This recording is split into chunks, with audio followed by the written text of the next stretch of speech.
Good morning, car fanatics. So today I'm going to be doing a review of the Mercedes C300. This is a 2016 model, and my fiance Amanda will be helping me with this review today. So, why do we have this car? Well, I have a C250.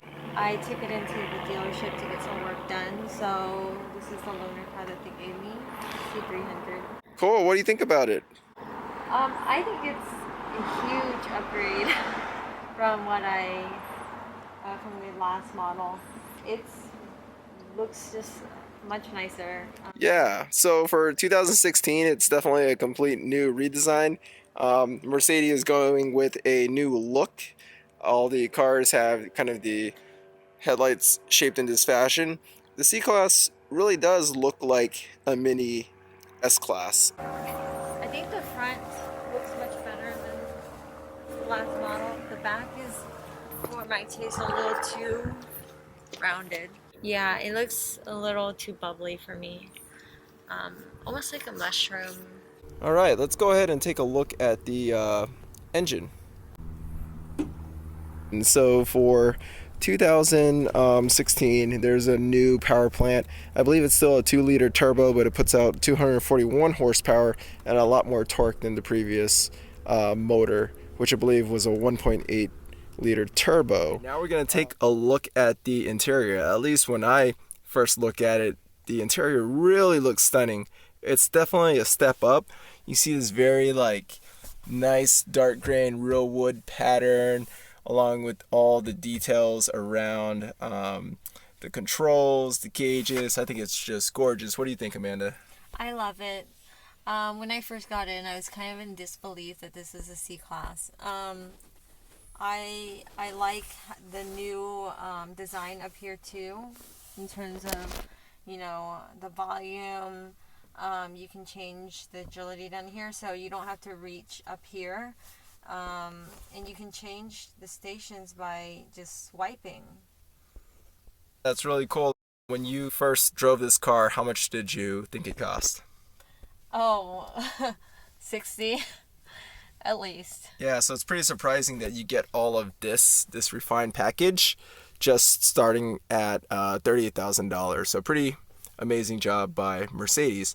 I'll have to say, when I touched the seats, we're still using the same MB-Tex material here. It's not as comfortable of a feel as real leather, but I think the great part for most car buyers is that the MB-Tex synthetic leather is super durable, so you're not going to have to worry about it really, holding up years from now. It'll still be looking good. It's more resistant to ripping and so forth. So on to some additional details. Let's take a look at the craftsmanship and the attention to detail Mercedes put into this vehicle. Look at this right here. We have a Burmeister speaker system. And additionally, you have all the seat controls right here on the door, so you don't have to reach down. You have a lot of different adjustment. You can even adjust the how much the seat extends in and out, which is really cool. So a lot of great details. And let's go ahead and take a look at the sunroof. All right, so this also has a pretty big panoramic sunroof. Let's go ahead and open it up.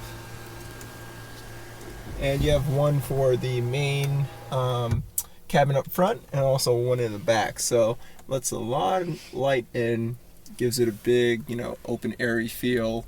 In addition, you have some special tint on the glass here to prevent, the UV rays from penetrating. I think it's probably pretty effective at keeping the heat out. Now let's go ahead and take her for a spin. So it's not my 911 in terms of driving dynamics, speed, power, handling, and all that, but I think it's very nice, at least just from sitting in it. One thing that's going to be a big change from the previous model is now your gear select lever is right here. For me, I would prefer to have it down here, but I can see why Mercedes chose to put it up here, because it really frees up the space on the console. So the car is, of course, electronic steering, but it's weighted pretty well. Right now I have the car set on comfort mode, and it rides very well. So you have your different agility settings here. We'll probably keep it in sport for now. Yeah, I have to say, I mean, the ride is very smooth.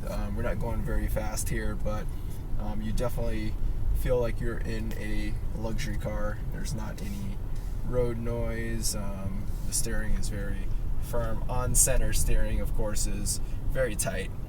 Love the weighted steering wheel. I think when we actually push it, we'll probably see some of the limitations of the car because, you know, it is a four-door sedan with normal all-season tires. Is not really made for performance, but it can definitely give you that sporty feel when you're driving at maybe 50% of its limits. We'll see in a little bit how the car performs in Sport Plus mode, but I did drive it a couple nights ago. I was pretty impressed by the sporty feel once you put it in Sport Plus mode. The shifts are definitely more pronounced, and you definitely feel the gear changes. And in addition, the exhaust note comes up with this little very nice burble sound, just to make it feel a little bit faster, even though the car is not very fast. We'll go ahead and see as we get on this on ramp. Downshifting.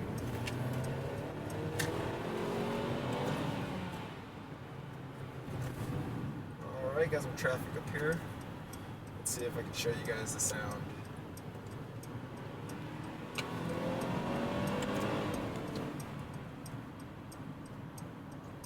That's kind of it. Overall, it's a very comfortable car. I think this car has more power than the previous generation cars, and the transmission is definitely a lot better. The shifts are much more crisp, and when you do tell it to downshift, it downshifts almost immediately, unlike the previous car where there could be a lag. So I'm driving in 6th gear right now. If I hit the paddle shifter, gears automatically drop. And let's see.